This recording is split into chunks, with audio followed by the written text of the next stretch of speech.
piring ang mata, nasa likod ang kamay. Ate, nasa likod ka. Nasa likod ang kamay. Nasa likod. Sige. Tangal, bye.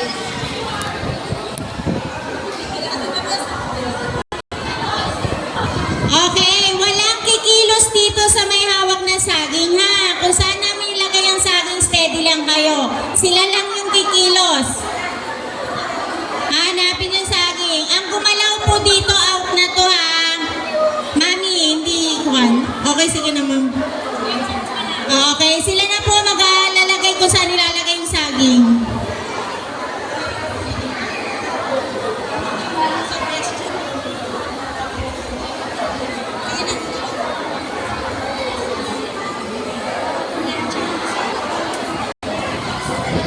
Okay. Ayan, sa baba. Yung mga bata po, mga ma'am, pakuha mo na yung mga bata sa gitna. Baka yung bata yung makita mo, ubus na yung saging.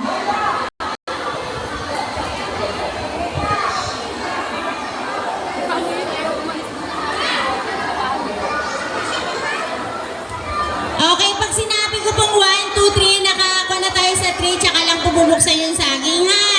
Hindi po pwedeng buksan kaagad yung saging. Kailangan sabay-sabay. Okay, ready na po ba? Ready na po ba? Ate, parang hindi ka nakapila. Si Mami, nandun naka-forward na kaagad. Ayun po yung nakaitim. Sige po, backward ng konti. Pantay po kayo. Huwag niyo pong gagalawin. Kung saan po nakapwesto yung saging niyo, huwag na po niyong gagalawin. Pag ginalaw niyo po yan, out na po kayo.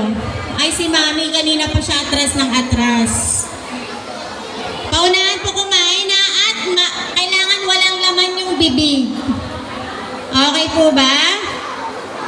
Okay mga ma'am, alalay kayo, baka may mabulunan.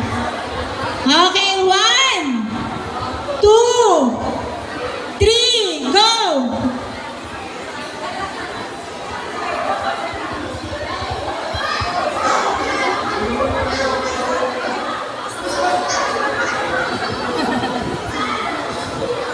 Nako, pag gutom ka, ubus yan.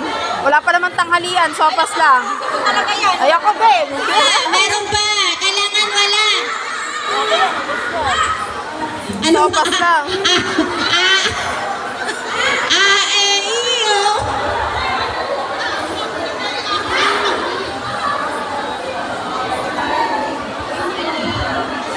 Okay, naka-green daw ng Bimpo ang nanalo according po sa ating mga hurado. Akala niya may mga hurado tayo. Okay, si Nanay. Forward po sa ganun. May price na ba? Check, may price na po ba? Bigay na kagad. Ayan. Okay, sino po yung nanalo? Punta na po dito sa unahan. Ito si Nanay ng Bimpo na kulay green. Sila po nanalo.